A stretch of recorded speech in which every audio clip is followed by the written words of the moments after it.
Hello दोस्तों, आज के इस वीडियो में देखेंगे क्लास 12 के बायोलॉजी का वीवीआई गेस क्वेश्चन आंसर जो आपके फाइनल इंटर बोर्ड परीक्षा के लिए ना बहुत महत्वपूर्ण है। तो आप लोग वीडियो को पूरा लास्ट तक देखिएगा।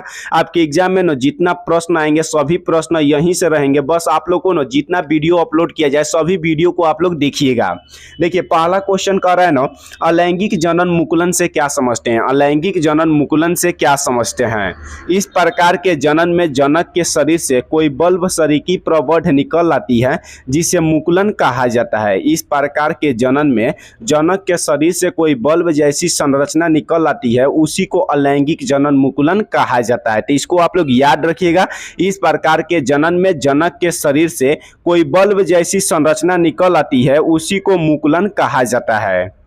अगला क्वेश्चन देखिएगा ना, सेकंड नंबर क्वेश्चन कह रहा है सहलगनता को परिभाषित करें। सहलगनता को परिभाषित करें। तो देखिए, दो होमोलोगस गुणसूत्र के धागों को एक दूसरे के साथ जोड़ने की घटना को सहलगनता कहा जाता है। दो होमोलोगस गुणसूत्र के धागों को एक दूसरे के साथ जोड़ने की जो घटना होती है ना उसी को सहलगनता कहा जाता है। अगला क्वेश्चन देखिएगा ना, 3 नंबर क्वेश्चन कह रहा है पुंपुवर्ता से आप क्या समझते हैं। पुंपुवर्ता से आप क्या समझते हैं। पुंपुवर्ता द्विलिंगी पुष्प में पर परागण के लिए एक स्थिति है जिसमें नर जनन भाग से बहुत पहले परिपक्व होकर पराग कणों को मुक्त कर पर परागण को उत्सर्जित करता है। देखिए, पुंपुवर्ता न द्विलिंगी पुष्प में पर परागण के लिए एगो स्थिति है जिसमें नर जनन भाग से बहुत पहले परिपक्व होकर पराग कणों को मुक्त कर पर परागण को उत्सर्जित करता है।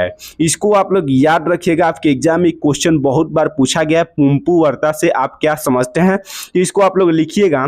पुंपुवर्ता द्विलिंगी पुष्प में पर परागण के लिए एगो स्थिति है जिसमें नर जनन भाग से बहुत पहले परिपक्व होकर पराग कण को मुक्त कर पर परागण को उत्सर्जित करता है।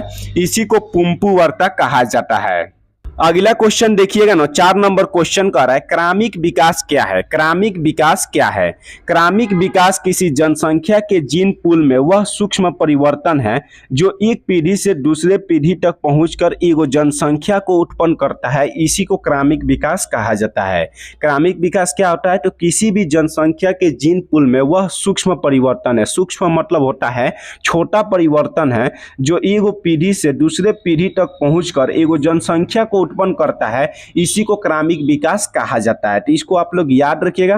क्रमिक विकास किसी भी जनसंख्या के जीन पूल में वह सूक्ष्म परिवर्तन या छोटा परिवर्तन है जो एगो पीढ़ी से दूसरे पीढ़ी तक पहुंचकर एगो जनसंख्या को उत्पन्न करता है। इसी को क्रमिक विकास कहा जाता है। अगला क्वेश्चन देखिएगा ना, 5 नंबर क्वेश्चन कर रहा है शुक्राणु जनन की परिभाषा लिखे। शुक्राणु जनन की परिभाषा लिखे। तो देखिए, ब्रीसर में शुक्राणु जनन निर्माण की जो प्रक्रिया होती है, जो प्रोसेस होता है, इसी को शुक्राणु जनन कहा जाता है। ब्रीसर में शुक्राणु जनन निर्माण की जो प्रक्रिया या प्रोसेस होती है इसी को शुक्राणु जनन कहा जाता है। तो इसको आप लोग याद रखिएगा। अगला क्वेश्चन देखिएगा ना, 6 नंबर क्वेश्चन कर रहा है अनुवांशिकता रूपांतरित जीव से क्या समझते हैं। अनुवांशिकता रूपांतरित जीव से क्या समझते हैं। ऐसे जीव जिसके जीन में परिवर्तन किए गए हैं उसको अनुवांशिक रूपांतरित जीव कहा जाता है। देखिए, ऐसा जीव जिसके जीन में परिवर्तन किया जाता है उसी को अनुवांशिक रूपांतरित जीव कहा जाता है। इसको आप लोग याद रखिएगा। जिसके जीन में परिवर्तन किया जाता है ना उसी को अनुवांशिकता रूपांतरित जीव कहा जाता है। क्वेश्चन नंबर 7 देखिएगा ना, अनुवांशिक कोड के गुण लिखना है। अनुवांशिक कोड के गुण लिखना है।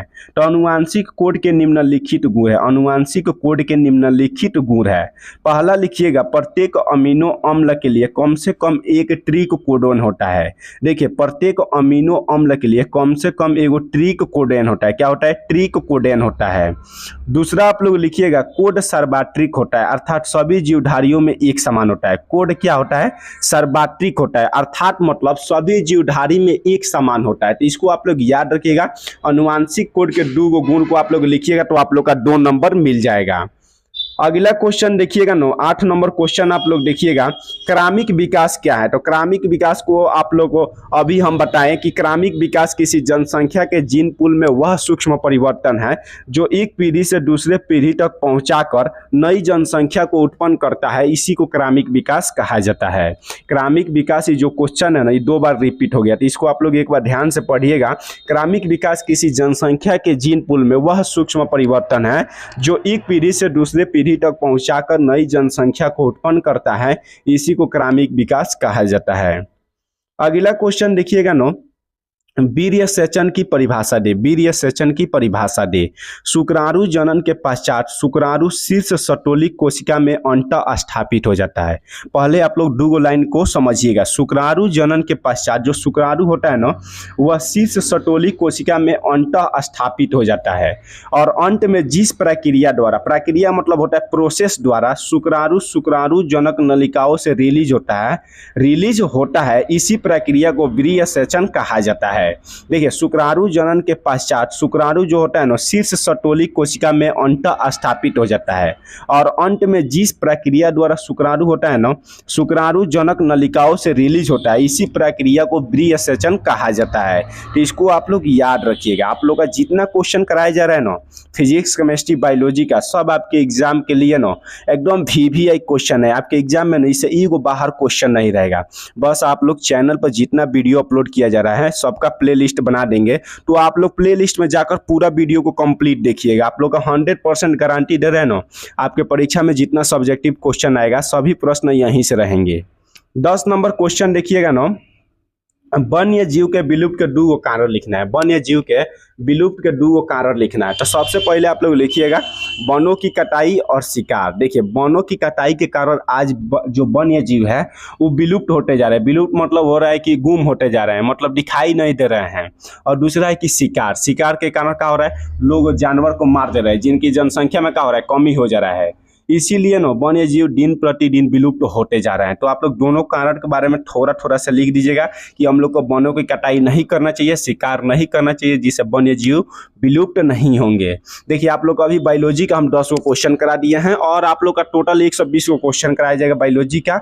और क्लास 12 का क्रैश कोर्स बहुत जल्दी स्टार्ट होने वाला है। तो नीचे हम व्हाट्सएप का लिंक दे देंगे, उसमें आप लोग ज्वाइन हो जाइएगा। उसमें आप लोग का पूरा PDF मिलेगा और वीडियो को आप लोग ज़्यादा से ज़्यादा शेयर कीजिएगा। आपके परीक्षा में गारंटी 100% यहीं से क्वेश्चन आएगा, बस आप लोग वीडियो को पूरा देखिए।